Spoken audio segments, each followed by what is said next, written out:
আসসালামু আলাইকুম ভিউয়ার্স, আরেকটি ভিডিও নিয়ে আপনাদের মাঝে উপস্থিত হলাম। স্বামী বা স্ত্রী, অবাধ্য স্বামী বা স্ত্রীকে বশ করার তাবিজ।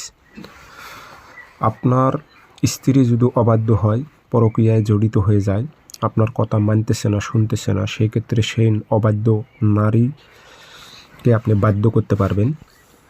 আর কোনো পুরুষ যদি পরকীয়ায় জড়িয়ে যায়, আপনার স্বামী, হাজব্যান্ড যেটাই বলেন না কেন, যদি পরকীয়ায় জড়িত থাকে, সে আপনার কথা শোনে না, আপনাকে নির্যাতন করে, সেক্ষেত্রে সেই অবাধ্য স্বামীকে আপনি বাধ্য করতে পারবেন এবং বশ করতে পারবেন। সে আপনার কথা মতো চলবে, আপনার গোলামি করতে বাধ্য হবে যদি আপনি সঠিকভাবে প্রয়োগ করতে পারেন। কাজটি কীভাবে প্রয়োগ করবেন নিয়মকানুন বলে দেব, ভিডিও সম্পূর্ণ দেখেন। আর অনুমতির জন্য কমেন্ট বক্সের নাম ঠিকানা লিখে দিয়ে যাবেন, সঙ্গে সঙ্গে অনুমতি এজাজত পেয়ে যাবেন। আর ব্যক্তিগতভাবে যদি আপনারা আমার থেকে যে কোনো কাজ করে নেবেন অথবা কাজ শিখবেন অথবা জিন্নাতের মাধ্যমে যে কোনো বিষয় আপনি হাজিরায় দেখতে চাচ্ছেন অথবা কোনো বিষয় জানতে চাচ্ছেন, যোগাযোগ করবেন 0133152734। ইমো আছে, হোয়াটসঅ্যাপ আছে। হোয়াটসঅ্যাপে কথা বলতে পারবেন, সরাসরি ফোন দিয়ে কথা বলতে পারবেন।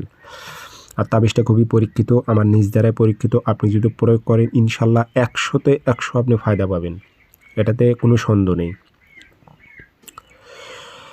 তাবিজটা আপনি শনিবার অথবা মঙ্গলবারে সকালবেলা সূর্য যে টাইমে লাল হয় ঠিক সেই টাইমে আপনি মেশক জাফরান কালি দিয়ে তাবিজটা লিখবেন। স্বামীকে বশ করতে চাইলে লিখতে হবে অমুকের ছেলে অমুককে, অমুকের মেয়ে অমুকের বশ করো।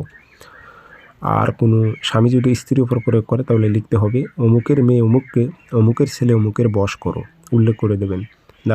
আগরবাতির একটু ধোঁয়া দেবেন। এই নকশাটি আপনি 1 গ্লাস পানি নেবেন, নিয়ে সে পানিতে নকশাটি ভিজায় রাখবেন।